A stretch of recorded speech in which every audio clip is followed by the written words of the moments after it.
Late last week, a coalition of travel and business groups, including AHLA and the U.S. Travel Association, sent a letter to President Biden urging the administration to nudge the federal workforce back into their offices and jumpstart business travel. The letter closed by saying, quote, "We encourage you to prioritize opening our cities back up and getting federal workers traveling for work again. With kids back in the classroom and sporting and concert venues open for live events, it's time to exit out of Zoom and return to the workplace," end quote. In addition to the letter, AHLA launched a new national campaign, Hospitality is Working, this week to reignite travel and showcase the economic and community benefits hotels provide in neighborhoods across the country. Restaurants added jobs for the 15th consecutive month, but the Q1 increase was the smallest since 2020. The 252,000 restaurant jobs added during the January to March period represented the smallest quarterly increase since Q4 of 2020.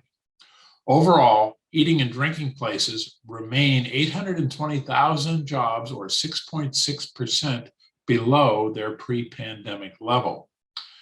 Restaurants' labor problem is shifting back to retention as much as recruitment.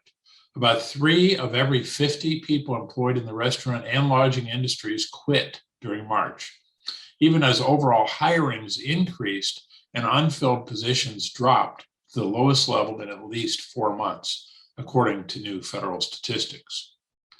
Overall, employers posted a record 11.5 million job openings in March, and the U.S. now has an unprecedented 2 job openings for every person who is unemployed. The latest data released Tuesday further reveals an extraordinarily tight labor market that has emboldened millions of Americans to seek better paying jobs, while also contributing to the biggest inflation surge in 4 decades. On Wednesday, the Federal Reserve intensified its fight against the worst inflation in 40 years by raising its benchmark short-term interest rate by a 0.5 percentage point. It's the most aggressive move since 2000. The Fed's credit tightening will likely mean higher loan rates for many consumers and businesses over time. In Pennsylvania, April's tax revenue blew past projections, exceeding forecasts by $1.8 billion, meaning the state has brought in 12.4% more tax revenue than budgeters projected. Governor Wolf immediately used the news to renew his calls for increased spending on education and for a cut in the corporate net income tax. Outdoor recreation, from biking and snow sports to camping and hiking to hunting and fishing, generated almost $59 billion in economic activity in Pennsylvania in 2020, according to research contracted by the Theodore Roosevelt Conservation Partnership. In recognition of National Travel and Tourism Week, Discover Lancaster released its 2021 annual report earlier this week. Lancaster County visitors and visitor spending figures exceeded 2019 pre-pandemic levels. Visit Philadelphia and the Philadelphia Convention and Visitors Bureau also released their 2021 annual report, which shows signs that the region is recovering from the pandemic. A little further east from Lancaster, this week, Visit Bucks County recognized individuals and organizations at the National Travel and Tourism Week Awards celebration at Crossing Vineyards and Winery.